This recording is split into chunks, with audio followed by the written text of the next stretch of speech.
के गलियारों से लेकर राजस्थान की तपती सड़कों तक एक बार फिर से उस जख्म को कुरेदा गया है जिसने पूरे देश को हिला के रख दिया था। उदयपुर के टेलर कन्हैयालाल साहू की नृशंस हत्या, एक ऐसा घाव जो 2022 से आज 2026 तक नहीं भरा है। लेकिन इस बार चर्चा मर्डर की नहीं बल्कि उस पर हो रही सियासत और न्याय में हो रही देरी की है। वित्त मंत्री निर्मला सीतारमण के एक बयान ने राजस्थान की राजनीति में उबाल ला दिया है, जिसकी तपिश दिल्ली तक महसूस की जा रही है। बात शुरू होती है संसद के बजट सत्र से। वित्त मंत्री निर्मला सीतारमण ने सदन के पटल पर उदयपुर हत्याकांड का जिक्र करते हुए तत्कालीन कांग्रेस सरकार को सीधे कटघरे में खड़ा किया। उन्होंने आरोप लगाया कि कन्हैयालाल मामले में कोई एक्शन नहीं लिया गया। वित्त मंत्री का यह बयान एक चिंगारी की तरह था जिसने विपक्ष को आग बबूला कर दिया। उन्होंने संदेश दिया कि कांग्रेस के शासनकाल में कानून व्यवस्था पूरी तरह से चरमरा गई थी और अपराधियों को खुली छूट दी गई थी। लेकिन यह आरोप पूर्व मुख्यमंत्री अशोक गहलोत को हजम नहीं हुए। गहलोत, जो अक्सर शांत राजनीति के लिए जाने जाते हैं, इस बार आक्रामक तेवरों में नजर आए। उन्होंने न केवल वित्त मंत्री के दावों को तथ्यात्मक रूप से गलत बताया, बल्कि कन्हैयालाल हत्याकांड की पूरी कुंडली खोल के रख दी। गहलोत ने सीधा प्रहार करते हुए लिखा है कि राजस्थान पुलिस ने वारदात के महज कुछ ही घंटों के भीतर हत्यारों को दबोच लिया था। ये रिकॉर्ड पर है, फिर झूठ क्यों? गहलोत ने आंकड़ों के साथ सरकार को घेरते हुए सवाल किया कि जब मामला ओपन एंड शट था, यानी कि हत्यारे रंगे हाथों पकड़े गए थे और वीडियो सबूत मौजूद थे, तो फिर 2022 से 2026 आ गया, सजा में इतनी देरी क्यों?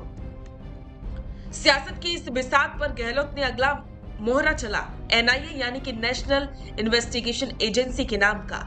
उन्होंने याद दिलाया कि राजस्थान पुलिस की त्वरित कार्रवाई के बाद केंद्र सरकार ने खुद इस केस की जांच अपने हाथ में ली और इसे एनआईए को सौंप दिया। गहलोत का सीधा आरोप है कि पिछले 4 सालों से यह केस एनआईए के पास लंबित है और पीड़ित परिवार आज भी न्याय की राह देख रहा है। इस विवाद में सबसे बड़ा मोड़ तब आया जब अशोक गहलोत ने सोशल मीडिया पर एक विस्फोटक दावा कर दिया। गहलोत ने आरोप लगाया कि कन्हैयालाल के हत्यारे भारतीय जनता पार्टी के कार्यकर्ता रहे हैं। उन्होंने दावा किया कि आरोपियों के बीजेपी नेताओं के साथ संबंध होने के कारण ही कार्रवाई की रफ्तार सुस्त है। हालांकि बीजेपी ने इन आरोपों को हमेशा की तरह सिरे से खारिज किया है, लेकिन 2026 के चुनावी समर से पहले इस दावे ने राजस्थान की जनता के मन में कई सवाल खड़े कर दिए। गहलोत यही नहीं रुके, उन्होंने सीधे देश के गृह मंत्री अमित शाह को निशाने पर लिया। उन्होंने पूछा कि जो नेता चुनाव के समय इस मुद्दे को मंचों में जोर जोर से उठा रहा था, वो अब चुप क्यों है? गहलोत ने सवाल किया कि क्या गृह मंत्री के पास इस बात का जवाब है कि कन्हैयालाल के हत्यारों को फांसी के फंदे पर तक क्यों नहीं पहुंचाया गया? राजनीति के इस खेल में मुआवजे की रकम पर भी खूब रार मची।